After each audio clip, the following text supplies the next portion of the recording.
Donc, sans tarder, je vais passer la parole à M. Abdelrahim Rabou, chef de division de suivi de la formation continue, et qui va exposer en particulier donc, le bachelor pour une meilleure employabilité des jeunes. C'est un sujet beaucoup plus spécifique. Merci.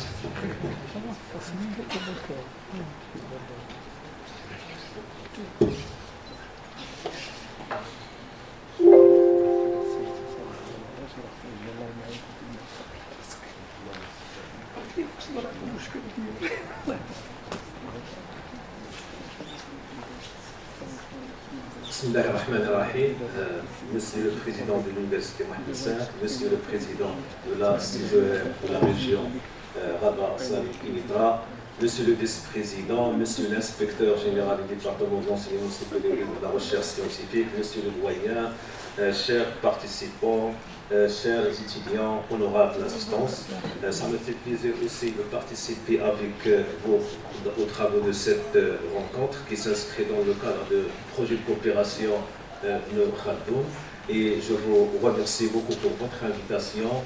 Je félicite aussi l'équipe organisatrice de cet événement pour le choix de la thématique de cette rencontre. Alors, en ce qui concerne ma présentation sur le bachelor, j'aimerais bien tout d'abord vous donner un aperçu sur le système d'enseignement supérieur, surtout pour les participants de la CGEM. Alors, le système d'enseignement supérieur au Maroc est composé de trois secteurs principaux. Il y a l'enseignement supérieur public, qui regroupe les deux composantes, enseignement supérieur public universitaire et établissements ne relevant pas d'université. Il y a les établissements et les universités créées dans le cadre de partenariats. Et le troisième secteur concerne l'enseignement supérieur privé, université et établissements bien sûr privés. Alors l'appareil de formation, qu'est-ce qu'on a? Dans l'enseignement supérieur public universitaire, on a 12 universités publiques avec 148 établissements, une université publique à gestion privée, bien sûr je parle de l'université Akhawaïn, et 77 établissements de formation de cadre, dont 40 établissements ne relèvent pas d'université. Le deuxième secteur, qui concerne les universités et les établissements créés dans le cadre de partenariat, on a 5 universités, regroupement 36 établissements et 2 établissements dans le cadre de partenariat. Et le troisième et dernier secteur, il y a l'enseignement supérieur privé, qui regroupe 5 universités privées avec 24 établissements et 140 établissements privés autorisés ne relevant pas d'université. En ce qui concerne les effectifs des étudiants au titre de cette année 2020, ce sont les dernières statistiques. Alors on a un effectif global d'étudiants qui dépasse 1 million d'étudiants, 1 085 252 répartis entre public universitaire avec 91%, public non universitaire 3,5% et 5,3% pour le privé. Donc la majeure partie est inscrite dans l'enseignement universitaire, public universitaire. En ce qui concerne les nouveaux inscrits, on a un effectif de 295 601 nouveaux inscrits au titre de l'année universitaire 2020-2021, répartis comme suit: 93% pour l'enseignement supérieur public universitaire, 2,2% pour le public non universitaire et 4,7% pour le privé. Les diplômés bien sûr au titre de l'année 2020, juillet 2020, on a 151 diplômés, 151 443 diplômés en juillet 2020, répartis bien sûr sur les 3 secteurs comme suit: 83,7%, donc disons 84% pour l'universitaire public, 8,4% pour le public non universitaire et 8% pour le privé et le partenariat. en matière d'offres de formation, on a à peu près 2853 filières accréditées dans l'enseignement supérieur public, réparties sur les 3 champs disciplinaires, sciences et techniques, sciences juridiques et économiques et sociales, et lettres sciences humaines. Alors, avant de présenter les apports de ce nouveau système et le contexte général de cette réforme pédagogique, j'aimerais bien tout d'abord commencer par les différentes contraintes de notre système actuel des licences en études fondamentales. Alors, premièrement, comme vous le savez, on a une pression croissante sur l'enseignement supérieur universitaire, notamment les établissements à accès ouvert qui absorbent plus de 85% de nouveaux inscrits, qui a un impact négatif direct sur le taux d'encadrement pédagogique.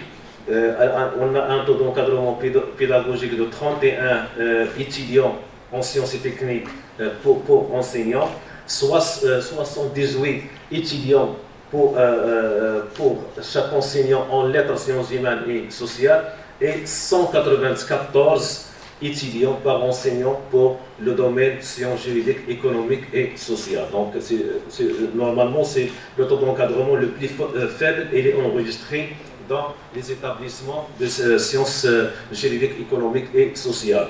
Il y a un impact négatif aussi sur la capacité d'accueil. Alors, pour les sciences et techniques, on a 125 étudiants pour 100 places pédagogiques, 202 étudiants pour 100 places pédagogiques pour le domaine lettres, sciences humaines et sociales, et 329 étudiants pour 100 places pédagogiques pour les établissements sciences juridiques, économiques et sociales. Maintenant, la deuxième contrainte qui concerne la fracture linguistique entre l'enseignement secondaire et l'enseignement supérieur, comme vous le savez. Donc, en général, on a un enseignement secondaire en arabe, le bachelier passe surtout pour le domaine sciences et techniques, un enseignement en français, donc ce qui impacte les acquis pédagogiques des étudiants. Il y a aussi une absence d'un système d'information, d'orientation, absence d'un système d'orientation, comme vous le remarquez d'ailleurs, discordance entre la répartition des bacheliers sur les différentes spécialités et les différentes options, avec la répartition des étudiants sur les différentes spécialités. Alors pour les bacheliers, on a 53% dans le domaine sciences et techniques, 20% pour le domaine économie et gestion et 39% lettres, sciences humaines et sociales. Par contre, pour la répartition des effectifs des nouveaux inscrits en licence, on a seulement 14,8% qui sont inscrits en licence et 58% des étudiants inscrits dans le domaine droit, économie et gestion. Donc, ça justifie une majeure partie des bacheliers sciences et techniques qui font leur inscription principalement dans le domaine de sciences juridiques et principalement en droit arabe, donc à cause de l'handicap de la langue.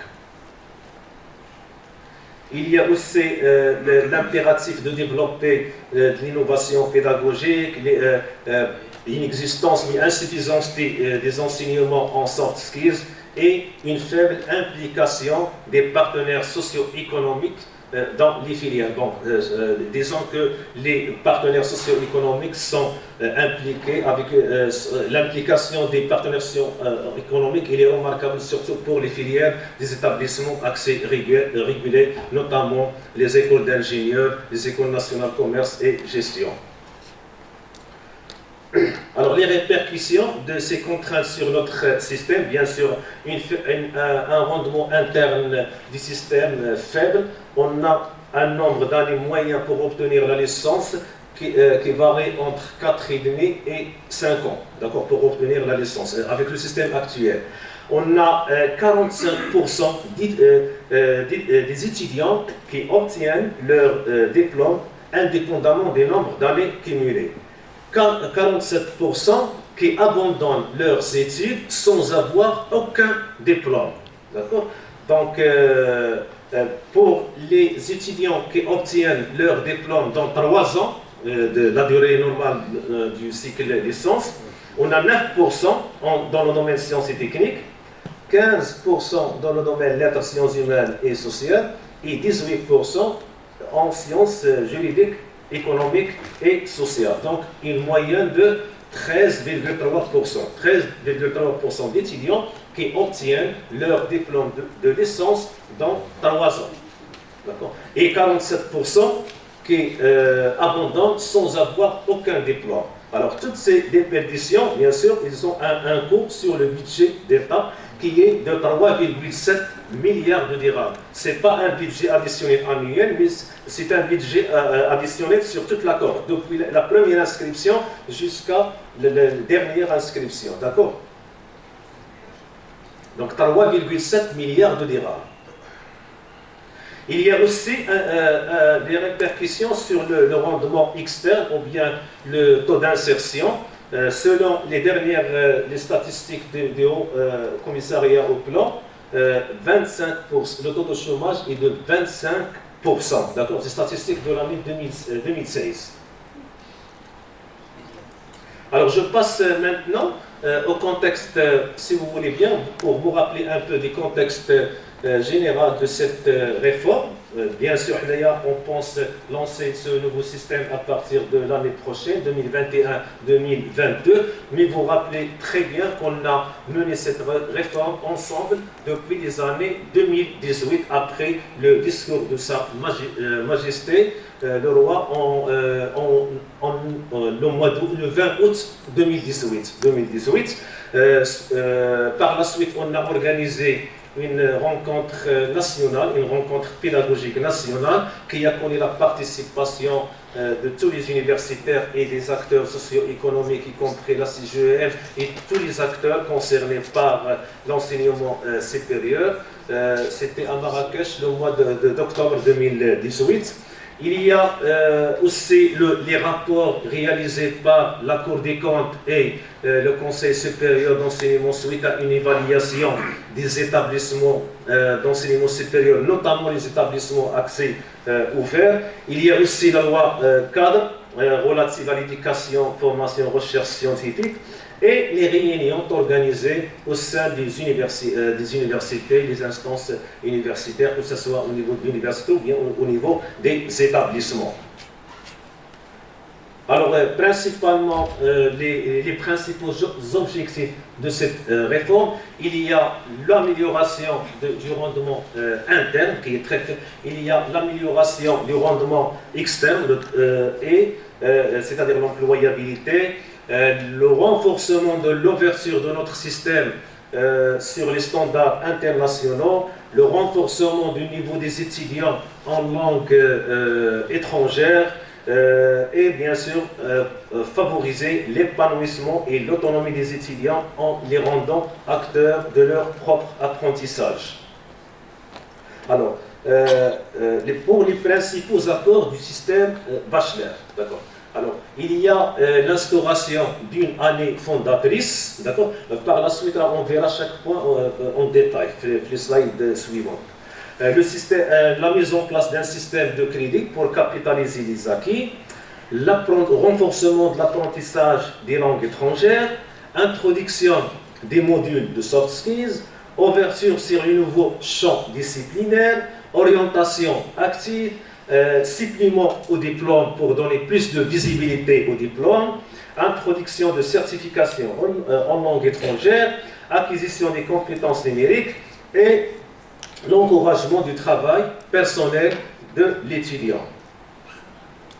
Alors, pour l'architecture globale du cycle bachelor, on a un parcours de formation de 4 ans, d'accord. Au total, on a 26 modules disciplinaires, 2 modules pour le PFE, 2 modules d'ouverture générale, 2 modules d'ouverture spécialisée, 8 modules de soft skills, 1 module par semestre et 6 modules en langue étrangère programmés en première et en deuxième année.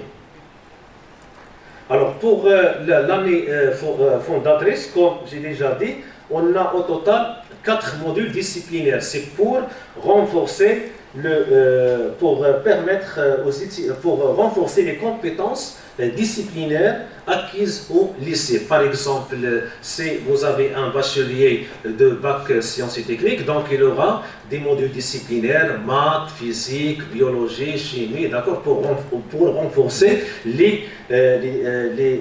ces acquis au lycée. Il y a les modules d'ouverture. Ce sont des modules d'ouverture générale programmés en première année. Normalement, ce sont des modules programmés en dehors des champs disciplinaires principaux de la filière. C'est-à-dire, si vous avez une filière en sciences et techniques, par exemple génie informatique, les modules d'ouverture générale sont choisis parmi des modules d'autres champs disciplinaires, à savoir économie, gestion, droit, comptabilité. Donc ça doit être toujours, ils sont pris en dehors des champs disciplinaires principaux de la filière. Il y a les modules de langue étrangère, d'accord, 2 modules par semestre, et les modules de study skills. Pour la première année, 1 module par semestre, pour permettre aux étudiants de s'adapter aux méthodes de travail universitaires et aussi pour se familiariser avec le milieu universitaire. Donc on verra en détail par la suite la programmation des modules de soft skills avec mes collègues. Alors, pour l'enseignement des langues étrangères, on a 6 modules programmés le long de bachelor en première et deuxième année. Bien sûr, l'enseignement ne se fera pas à 100% en présentiel. L'enseignement des modules de langue radique un tiers en présentiel, d'accord, et le 2 tiers à distance à travers des plateformes. Le plus important par rapport à ce point de langue étrangère, c'est que l'obtention du bachelor sera conditionnée par un niveau B2, d'accord, dans une langue étrangère, sur la base d'une certification d'un centre émanant d'un centre de langue relevant de l'université. Donc, il faut avoir les 200 crédits pour valider le bachelor, mais il faut avoir un minimum un niveau B2 dans une langue étrangère. Alors, pour les crédits, c'est une première expérience de l'université marocaine, d'accord, pour ce point de système de crédit. Donc, normalement, les crédits sont affectés au module en fonction du volume horaire de travail de l'étudiant, volume horaire dans l'université et volume horaire de travail personnel.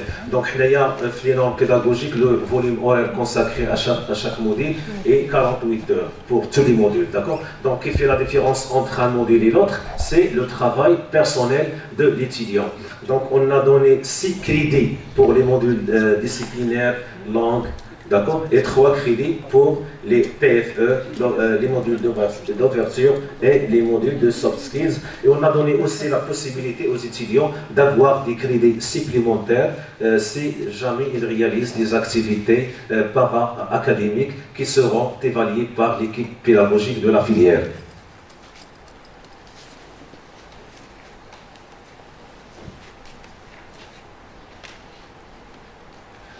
Maintenant, pour l'orientation des étudiants, une première orientation sera normalement une première orientation pour les bacheliers sur la base du choix du bachelier, d'accord, la note obtenue, le type du baccalauréat et la note obtenue dans les matières requises pour s'inscrire dans une filière donnée. Parce que l'étudiant, dans un premier temps, une fois avoir son bac, à travers une plateforme mise en place, qu'est-ce qu'il va faire? Il va choisir, il va faire un classement de filières, d'accord? Il va choisir une filière et selon le type de bac et selon la capacité bien sûr d'accueil, les places offertes, selon les notes obtenues dans les matières requises, il va s'inscrire dans un champ disciplinaire, d'accord. Dans un premier temps, l'inscription sera confirmée pour le champ disciplinaire et pas pour la filière, d'accord. Au fur et à mesure il avance, en fonction des notes obtenues et aussi à l'aide de l'accompagnement, de l'orientation lors de son parcours de formation, il aura la filière à choisir à la fin du semestre 4 en fonction des notes obtenues. Le supplément au diplôme, c'est un document radical avec le diplôme bachelor. C'est un document qui permet de disposer d'une vision plus claire sur la formation de l'étudiant. Il est délivré à l'étudiant conjointement, bien sûr, avec le bachelor. Dans le supplément au diplôme, il y aura aussi des informations sur les certifications obtenues et le modèle type de ce supplément au diplôme sera fixé par une décision de l'autorité gouvernementale chargée de l'enseignement supérieur. Alors, en ce qui concerne l'implication du milieu socio-économique dans le bachelor, il y a une implication bien sûr dans la définition des besoins en formation, il y a une implication dans l'élaboration des formations, dans la formation par l'alternance et aussi dans la mise en œuvre de la formation. Alors pour l'alternance, ça concerne principalement la norme FL1 du CNPL, d'accord. La formation au sein d'une filière se fait en présentiel, sachant que les modules peuvent être enseignés à distance, en alternance entre l'université et les secteurs socio-économiques et culturels, et aussi dans le cadre de la mobilité nationale et internationale des étudiants. Alors, aussi, il y a la norme FL8 concernant la domiciliation de la filière, qui précise que peuvent contribuer à la formation au sein d'une filière des enseignants et des experts extérieurs à l'université ou issus des secteurs socio-économiques et culturels. Il y a aussi une norme qui concerne la demande d'accréditation des filières pour la contribution du milieu socio-économique dans l'élaboration de la filière. Alors, le projet de la filière est élaboré par une équipe pédagogique incluant diverses expertises et spécialités issues de plusieurs départements de l'université, avec la contribution d'intervenants issus d'autres universités et d'établissements et d'acteurs des milieux socio-économiques et culturels. Et merci pour votre attention. Donc, je suis à votre écoute si jamais vous avez des questions. Merci.